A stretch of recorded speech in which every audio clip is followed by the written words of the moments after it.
નવી નવી રેસીપીઓ જોવા માટે મારી ચેનલ હર્ષા કુકિંગ ગુજરાતીને સબસ્ક્રાઈબ કરો અને લાઈક પણ આપો. હર્ષા કુકિંગ ગુજરાતી ચેનલમાં આપનું સ્વાગત છે. આજે આપણે એક ખીર બનાવીશું. આ ખીર આપણે બનાવીશું મખાનાની. મખાના એક ડ્રાય ફ્રૂટ છે અને પોષક તત્વોથી ભરપૂર છે. તો આજે આપણે પોષક તત્વોથી ભરપૂર એવા મખાનાની ખીર બનાવીએ.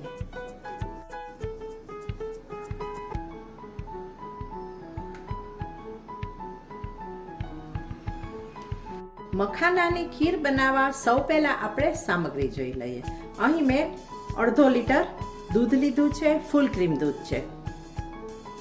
2 સર્વિંગ સ્પૂન મેં ખાંડ લીધી છે. 1 વાટકી મખાના, કાજુ અને બદામ લીધા છે. તેના મેં 2 ફાડા કરી લીધા છે. ચારોળી લીધી છે અને એલચી લીધી છે. હવે આપણે મખાનાની ખીર બનાવવાની પ્રોસેસ શરૂ કરીએ. ગેસ ઉપર આપણે એક પેન ચડાવેલું છે. તેમાં આપણે અડધી ટીસ્પૂન ઘી ઉમેરીએ. અહીં ઘી વધારે નાખવાનું નથી, માત્ર અડધી ટીસ્પૂન જ ઉમેરવાનું છે.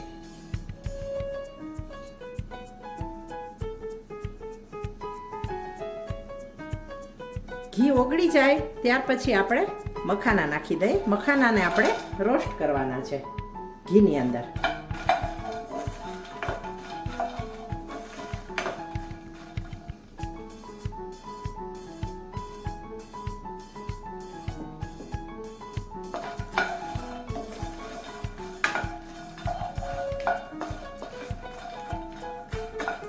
મખાનાના ઘણા બધા બેનિફિટ છે અને તે હેલ્થ માટે ખૂબ ઉપયોગી અને જરૂરી છે. અઠવાડિયામાં 2 દિવસ જો આ મખાનાની વિવિધ આઈટમોનો ઉપયોગ કરીએ ને તો પોષક તત્વો આપણને શરીરમાં મળી રહે. પ્રોટીન અને ફાઈબરથી રીચ છે. ઉપરાંત માઇક્રોન્યુટ્રિયન્ટ્સ પણ આમાં ઘણા બધા છે. થાયામીન છે, ફોસ્ફરસ છે, સોડિયમ છે. આ બધા તત્વો આપણને મળી રહે અને આયર્નનું પ્રમાણ પણ આમાં છે અને કેલ્શિયમ પણ છે. અને જ્યારે દૂધ સાથે લેવામાં આવે ને ખીર વગેરે બનાવીને તો કેલ્શિયમનું પ્રમાણ પણ સારી રીતે આપણને શરીરમાં મળી રહે. થોડા આપણે રોસ્ટ થવા દઈએ.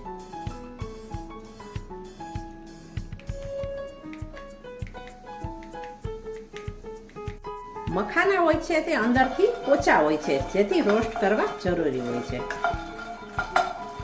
મખાનાને કમળના બીજ પણ કહેવામાં આવે છે. ઘણા લોકો તેનો વાનગીમાં ઉપયોગ કરતા હોય છે. ગ્રેવીવાળું શાક બનાવી શકાય મખાનાને આ રીતે. શેકી અને પાવડર બનાવીને ખીર બનાવી શકાય. લાડુ બનાવતા હોય છે. ઘણી બધી વેરાયટીઓ બનતી હોય છે.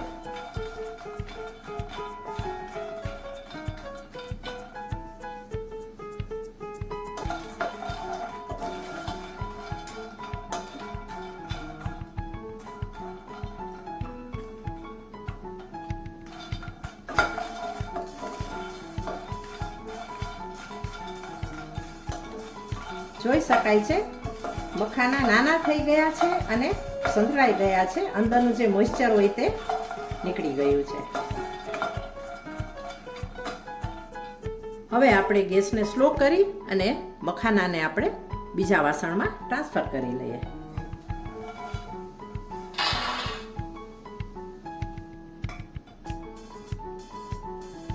આ જ પેનમાં હવે આપણે ફરીથી થોડું અડધી ટીસ્પૂન ઘી ઉમેરીએ.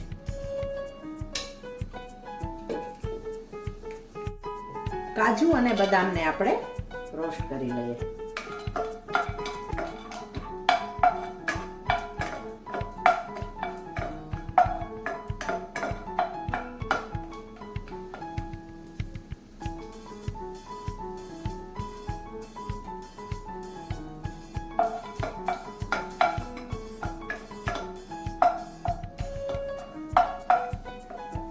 તરત જ આપણે કાઢી લઈએ.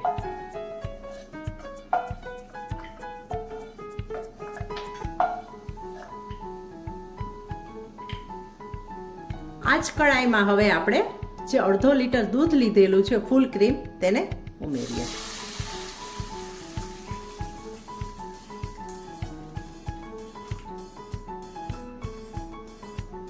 ગેસને અત્યારે આપણે ફાસ્ટ કરીએ, જેથી દૂધ ઉકળવાનું શરૂ થઈ જાય.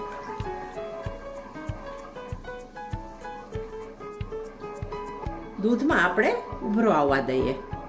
દૂધ ઉકળી રહ્યું છે ત્યાં સુધી આપણે જે રોસ્ટ કરેલા મખાના છે તેમાંથી અડધા મખાનાને આપણે આ રીતે ગ્રાઇન્ડ કરી લઈએ મિક્સર જારમાં, અને અડધા મખાના આપણે આખા જ રાખીએ. દૂધમાં એક ઉભરો આવી ગયો છે અને અહીં મખાના પણ પીસાઈ ગયા છે.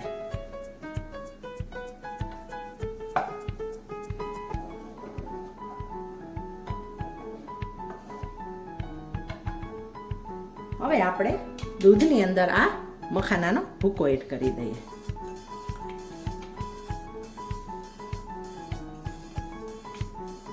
જો તમે આ રીતે અડધા મખાનાનો ભૂકો કરીને નાખવાનો હોય તો દૂધને ઓછું ઉકાળવું પડશે, ઘાટું થઈ જશે. નહીતર જો આખા જ મખાના નાખશો તો દૂધને થોડું ઘાટું કરવું પડશે વધારે.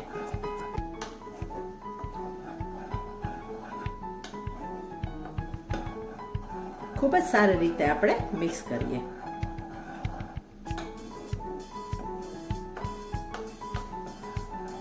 નોનસ્ટિકને બદલે તમે જાડા તળિયાવાળી કઢાઈ પણ લઈ શકો, પણ મેં અહીં નોનસ્ટિક વાસણ લીધું છે.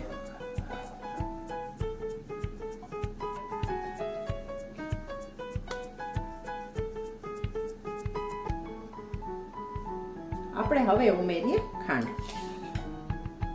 અત્યારે હું 1 સર્વિંગ સ્પૂન નાખું છું. જરૂર પડશે તો વધારે નાખીશ, કારણ કે વધારે ગળ્યું અમે નથી ખાતા. બધાની અલગ અલગ ચોઈસ હોય છે. કોઈને વધારે ખાવું હોય તો ઉમેરી શકે છે અને ચાખીને ફરીથી એડ કરી શકે છે ઓછું લાગતું હોય તો.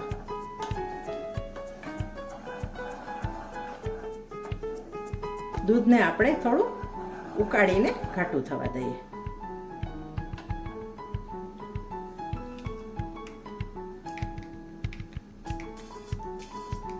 અહીં જોઈ શકાય છે કે દૂધ રિડ્યુસ પણ થઈ રહ્યું છે અને ઘાટું પણ થઈ રહ્યું છે. જો, કારણ કે આપણે મખાનાનો ભૂકો નાખેલો છે અને દૂધ પણ રિડ્યુસ થઈ ગયું છે, એટલે બંને રીતે ઘાટું થવા માંડ્યું છે. સાઈડ પરથી તમે જોઈ શકતા હશો.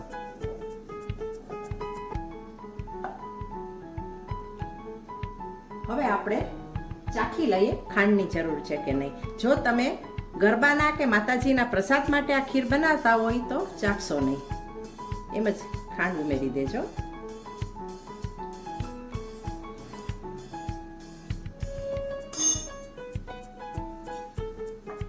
ખાંડની મારે જરૂર છે. હું ફરીથી 1 સર્વિંગ સ્પૂન એડ કરી દઉં છું, કારણ કે મખાના પણ આવશે અને ડ્રાય ફ્રૂટ પણ આવશે, એટલે વધારે ગળ્યું નહીં બને. અડધો લીટર દૂધ, 1 નાની વાટકી મખાના અને 2 સર્વિંગ સ્પૂન ખાંડ ઉમેરી છે આપણે. ખાંડને આપણે ઓગળવા દઈએ.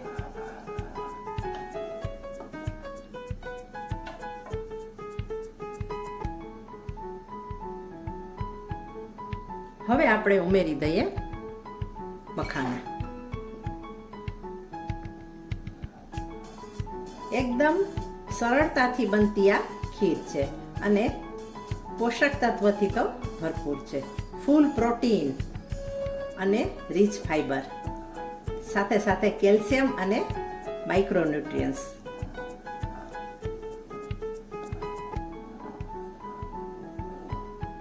કેસર પણ નાખવું હોય તો નાખી શકાય, પણ હું કેસર નથી નાખી રહી. મારે માત્ર આ રીતે પીળાશ પડતા સફેદ કલરની જ ખીર બનાવી છે.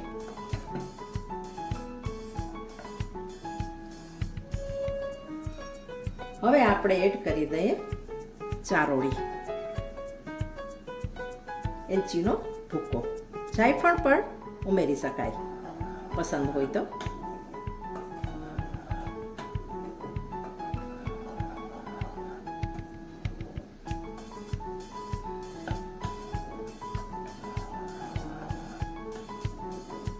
મખાનાને દૂધમાં આપણે સોક થવા દઈએ થોડા.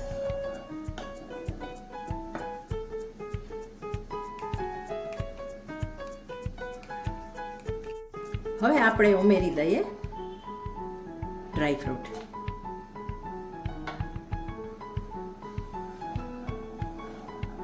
સરસ મજાની મખાનાની ખીર બનીને તૈયાર છે.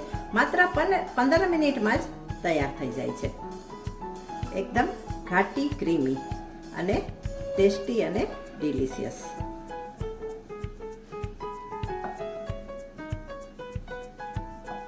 પરંપરાગત ખીર આપણે ચોખાની તો બનાવતા જ હોઈએ છીએ, પણ આ રીતે મખાનાની ખીર જો એક વખત ટ્રાય કરીએ ને તો વારંવાર બનાવવાનું મન થાય, કેમ કે પોષક તત્વો પણ આમાં ખૂબ મળી રહે છે.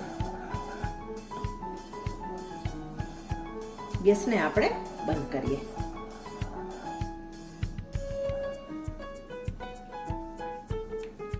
મખાનાની ખીર ઠંડી થઈએ તેને મેં સર્વ કરી દીધી છે. Thanks for watching.